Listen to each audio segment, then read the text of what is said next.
Hi guys, thanks so much for coming to watch this video. My name is Nick Robinson. I've been living in the Algarve for 20 years. I originally moved here from South Africa, in Cape Town in South Africa, which is a fantastic spot too. But personally, I feel that the Algarve is even better than Cape Town. I mean, Cape Town's fantastic with all its mountains and its sea.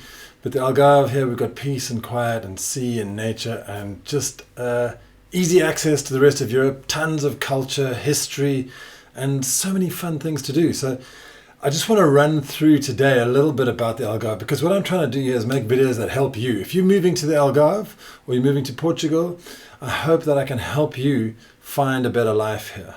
I really do, because I've been living here for 20 years. I know this place. I know it really well. And I've walked it, I've hiked it, I've biked it, I've paddled it, and I've driven it. So I've lived in it and I've worked in it, and I know the place pretty well.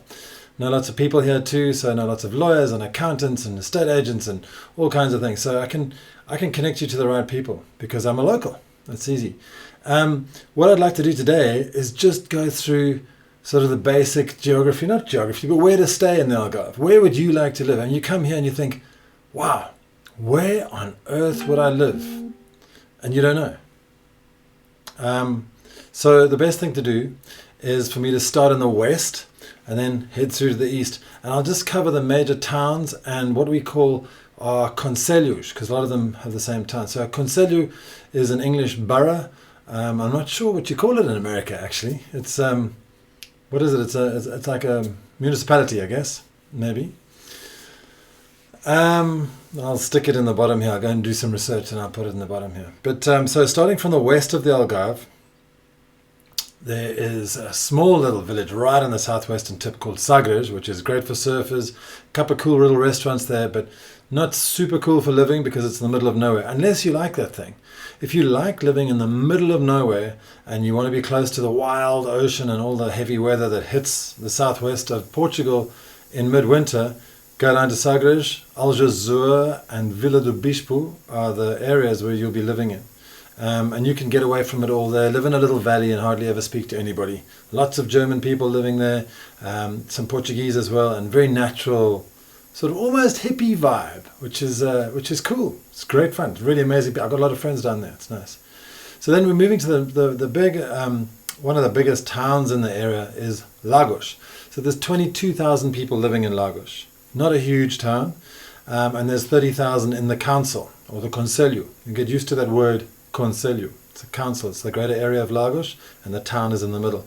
Now, Lagos is cool. It's an amazing place. There's a private school there down just southwest in Burgão and Salema, beautiful little fishing villages just off, very isolated off the little bit west of Lagos. But then there's Luz and Lagos. And Luz is more of a sort of holiday resort town. Lagos as well is a holiday resort town. Lots of Airbnbs and really funky bars and tons of cool stuff to do. Like, you can go, I've got a mate, Dave Partridge, he's got a company called Nowhere Too Fast Up. And he goes out every morning at about 5 a.m., takes tons of people paddling, and you can see the sun rise over the water, and it's beautiful.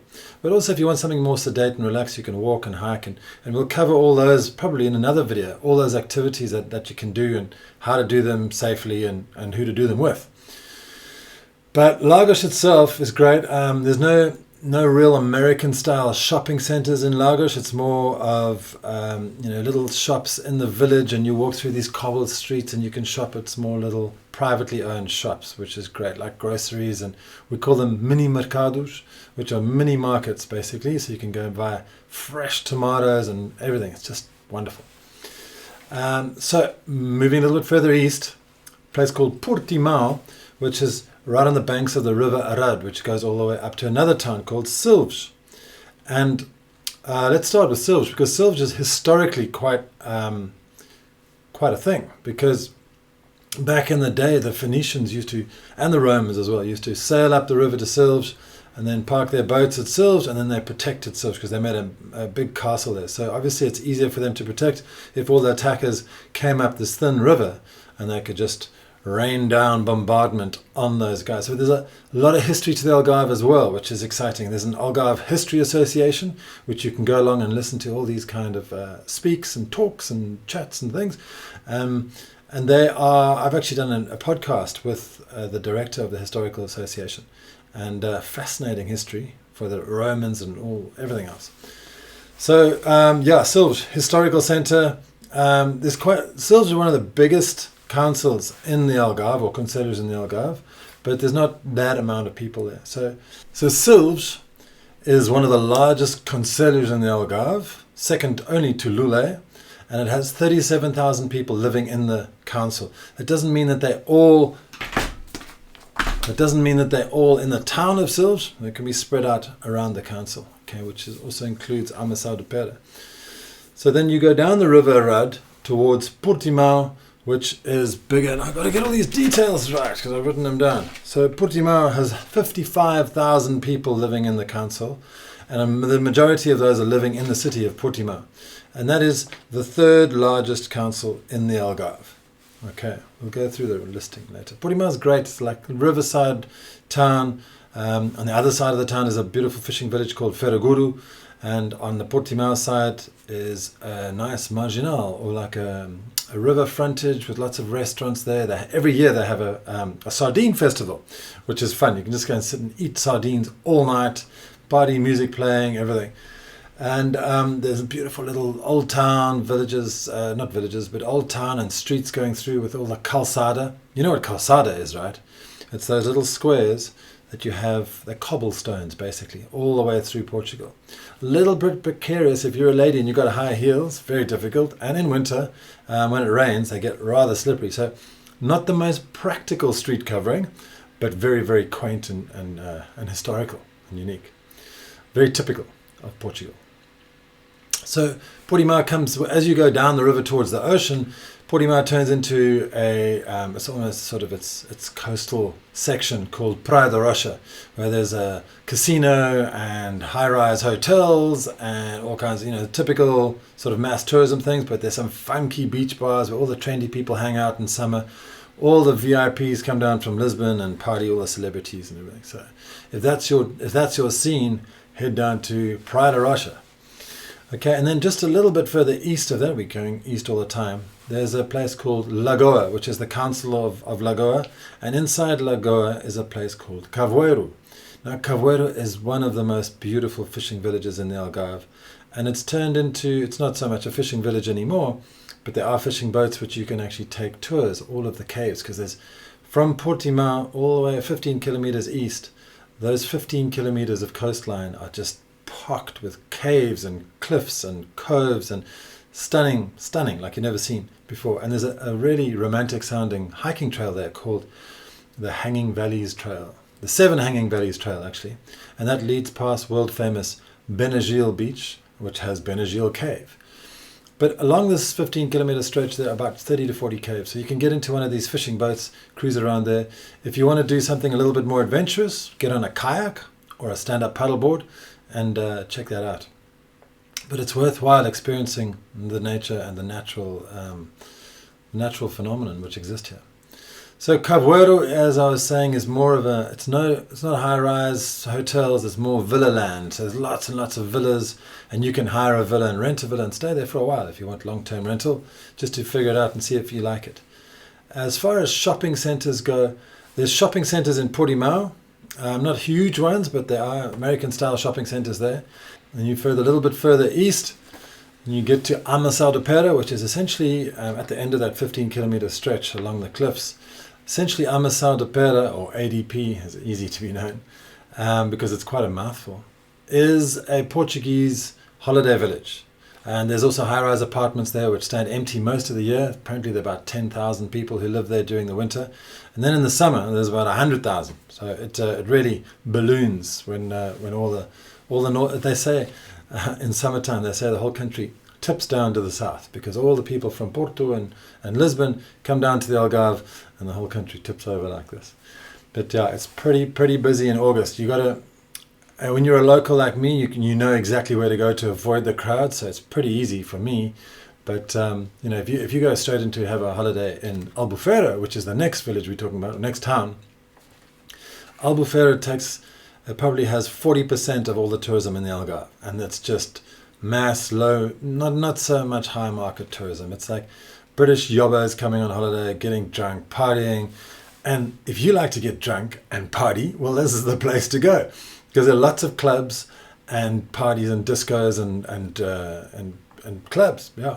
And I remember going to this one club called Loco. It's closed down now, but years ago, right on the beach in Albufeira, and you're just partying the whole night there, and the full moon's cruising along and reflecting off the water and just drinking. It's fantastic. It really is an amazing place to party, and you'll meet tons of people there. But it's definitely a young clubby vibe going on in Albufeira, and also, not so well behaved crowd as well. So bear that in mind. Now, if you head a little bit further east, you'll get to Vilamoura, which is getting slightly more upmarket. You get still a lot of tourism there. People come. There are quite a few hotels. It's a mixture of hotels and villas in Vilamoura. But the one thing about Vilamoura is that it's beautifully manicured. Compared to the rest of the Algarve, it's very well taken care of. There's beautiful landscaping throughout the town. Nice central green areas, and you can go and hire bikes. You put there's an app for it, and you can get a hire bicycle, and you just walk in and you get a bicycle and you cruise around. There's a big marina there with a lot of restaurants around the marina. So that's the focal point of the whole town. And yeah, Vilamoura is a great place too. Also, a couple of clubs and pubs and lots of really great restaurants. And it's a fun place to hang out. It gets very busy in summer though too. So a little bit, actually neighboring Vilamoura is Quarteira, which used to be a bit of a seedy neighborhood, but it's right on the ocean, and it has these 10-story apartment blocks right on the ocean. And over the last 10 years, it's really started to come up, and because it was probably the cheapest waterfront property in the whole Algarve. And so now people are buying up in Quarteira, and it's getting more and more expensive, and the quality of living is coming up, and it's more expensive, and it's all cleaned up now. And there's beautiful water frontage across there, nice restaurants, and you can sit and chill and watch the sunset and sip a gin and tonic or whatever you prefer, beer or some lovely Portuguese wine. So I enjoy going down there for a little cycle along I call it the Marginal, and you might call it a promenade or a pier, but then I know piers, but there's just an area which you can walk along next to the beach. And head a little bit further east.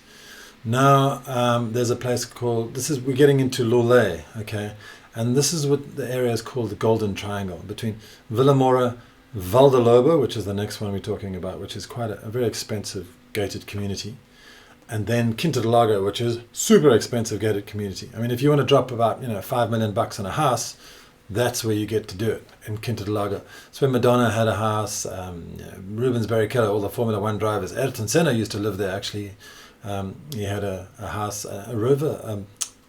He had a road named after him. It's called Ayrton Senna Drive or something. So a lot of the celebrities live around there, a lot of very wealthy people. But coming back to Val de Lobo and Loulé, that golden triangle they call it, because that's where all the money hangs out. If you go further north of that, you'll come to the town of Loulé, which is a beautiful village. I mean, it's not a village, it's a town. It's a provincial town, so it's away from the coast, and its biggest attribute is having this market every Saturday morning. So and then hundreds of people go there, maybe thousands. Go to the market, and you can just look around at tomatoes and have a coffee with people and meet all your friends. I mean, it's a great place, it's a great meeting point. Everyone says, see you Saturday morning in Loulé, let's go have a coffee and mill around. And you can get your goods, because obviously in the Algarve, we do have shopping centres, like I mentioned before, American-style shopping centres, and a big chain of supermarkets called Continent. You'll see them all over the place. They're massive, and it's very easy to shop in those places. But it's much better to go and shop and buy a tomato and an orange from an old local lady who's actually made it herself. She's grown it herself in her lot just outside the village, and it's much more authentic and a way you can give back to the local community. But there's the convenience of Continent and the sort of funness of going to a market and getting fresh fish and everything. So Loulé is a lovely place. I used to live there in an apartment, actually, just behind the Continent, and I love Loulé. It's got a wonderful charm to it. It really is nice. Some great And I'll show you on videos. I'll show you some cafes down there, restaurants, fantastic restaurants. So if you come a little bit further, actually go back. Now let's go southeast down to Faro. So Faro is the second largest council in the Algarve with 65,000 people. I'm going to have to go through all these afterwards and just list it. Maybe what I'll do is I'll put a list on the screen. You can see exactly where everybody is and stuff, and I'll talk about it. Okay, so let's go back down to Faro. Now Faro is the capital of the Algarve. That's where the airport is. That's where you fly into. And in the olden days, well, not in the olden days, a few years ago, people would fly into Faro and then scoot up to their hotels, whip out their martinis and chill on the beach and have a lovely week.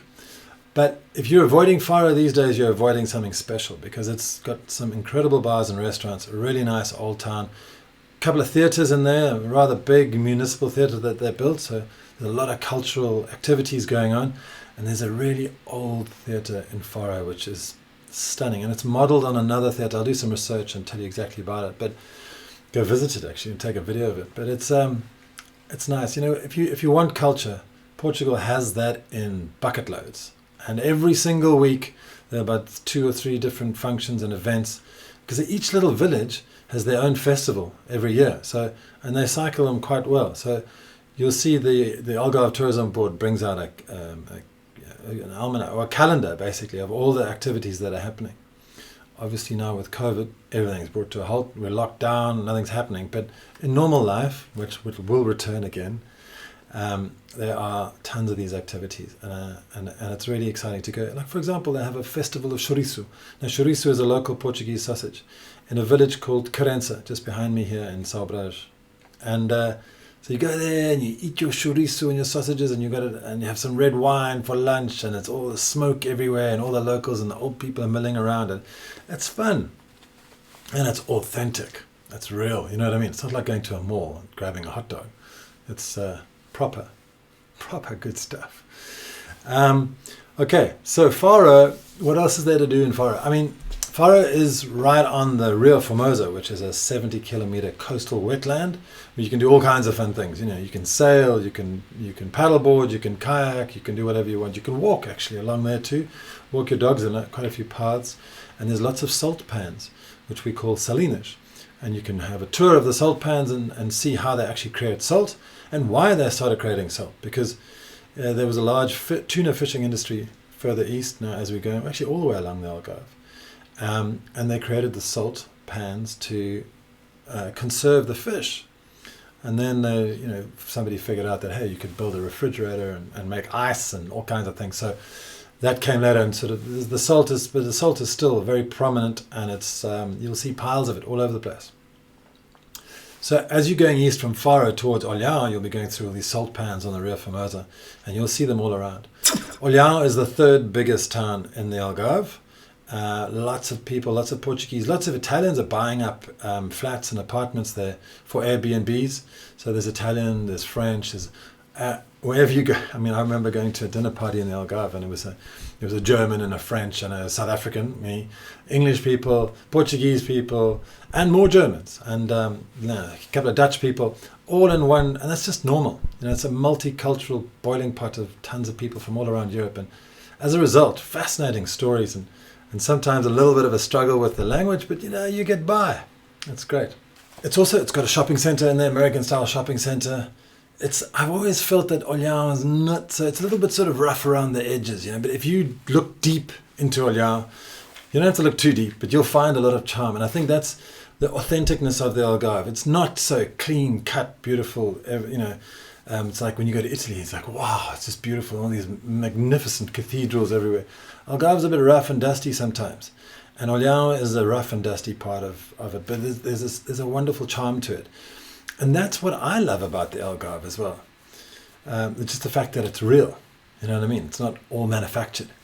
But Olhão is probably, it's a harbour town, and all the fishermen come in. It's probably the biggest harbour town for fishing in the Algarve. So all the fishermen come in there every night or every morning, and they offload their fish, and you can buy the best, freshest fish and seafood in the Algarve there. They've got big ice factories. They pack it all in for you, so it's easy, quick, and then off it goes out to all the restaurants around the Algarve and probably around the country too. So if you want to go to the heart of it, that's where you get all the best fish. And they've got a lovely restaurants in the Algarve, in Olhão. And like I mentioned before, a lot of French people and Italian people are actually buying up flats and apartments in Olhão and creating Airbnbs and doing this all around. And slowly the whole village or town is being renovated and getting a lot smarter. So don't dismiss Olhão. It's an interesting place to live, and it's close to the ocean. It's right on the Rio Formosa, so you can get on a boat and head out to the islands, and there's lots of cool stuff to do there. It really is. A little bit further east is Tavira, which is steeped in history because it's Roman history. A lot of it's decayed and stuff, and you've got to dig for it and you've got to find out about it. But there's Roman bridges and Roman roads, and there's also a Roman settlement just west of Tavira. So again, the Algarve History Association will help you out with all that kind of information. You can go to talks and go on walks and find out exactly what happened thousands of years ago in the very spot that you're standing. It's quite an amazing feeling to see that. Tavira has got a river that goes through it called the Rio Gilão, which is beautiful, Rio Gilão. It's a lovely name, but it's always quite confusing to find your way around Tavira because the river bends and curves like this. Now I'm always getting a bit disorientated, but lovely bridges and riverside cafes and things, so it's really nice. Nice Irish bar there, actually. I had quite a few beers there in my time.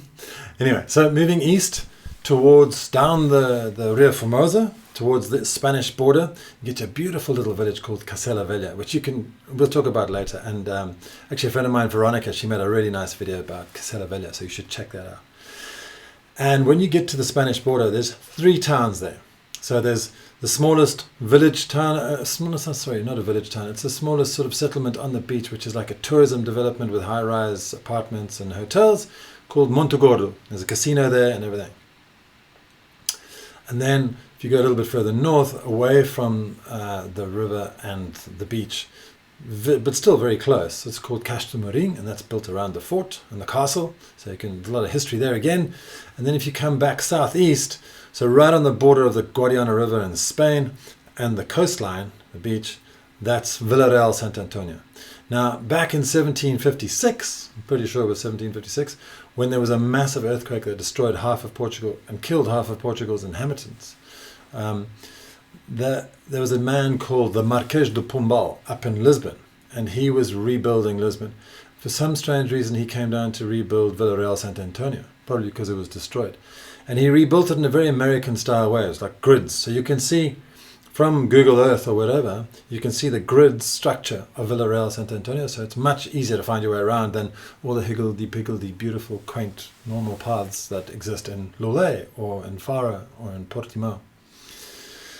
So that's the Algarve. I mean, there's lots of other little villages around that really are worth a mention, but we can't do everything now. But just remember these words, like Alcutin, fantastic spot, just up the Guadiana, and it's got a praia fluvial, which is a beach, a river beach, and you can spend a lot of time. There's also got a zip line all the way across from Spain to Alcutin, and you can take a penny ferry across and then zip line back. It's quite fun. And then there's like a historical village called Alte, which is a patrimonial village, and it's been a lot of funds have been pumped into Alt from the European Union just to try and restore it and keep it like it was. And there's tons of other beautiful villages. But yeah, Algarve dimensions, basically 150 kilometers across, 50 kilometers high. But if you walk it from Alcutin all the way down to Cabo São Vicente or Sagres, it's 300 kilometers. So it's a long way. And if you paddle it, like I've done a couple of times, you paddle from Sagres all the way to Spain. We tracked it at 160 kilometers. So it's a large portion of land, and then there's a highway that goes all the way across, so you can get across from one side to the other in about an hour and a half. And that's called the A22 highway, which has got toll roads on. They're not that expensive, but there was a large outcry when that happened, and people were burning. That was crazy. And then another road that runs, it's just the main road, so it's obviously lots of roundabouts and traffic lights and things. That's called the EN 125, Estrada Nacional 125, or 125. I should actually stop doing all this Portuguese in here. But that goes all the way from Villarreal Sant Antonio all the way across to Sagres, and it's quite a fun ride. There are a couple of other little things. But hey, we can talk all about this stuff in other videos. I mean, I think I've covered quite a lot. So hopefully you get an idea of all the places to live in the Algarve. How could I miss Monchique? We'll talk about Monchique in another video. All right, my name's Nick, and thank you so much for watching. I really appreciate it. My goal with this video is to help you if you're moving to Portugal. So if you've got any questions, please just leave them in the comments. I'll get back to you. And if you want to buy a house, I mean, like I've been, as I said, like I've been here for 20 years, right? So I know tons of accountants and lawyers and real estate agents and all kinds of things. So if you need a house or you need to rent a house or whatever, just give me a call, get in touch. You can email me and I'll leave my contacts below. Okay. Thanks so much. Appreciate it. Really do appreciate you watching. Thanks.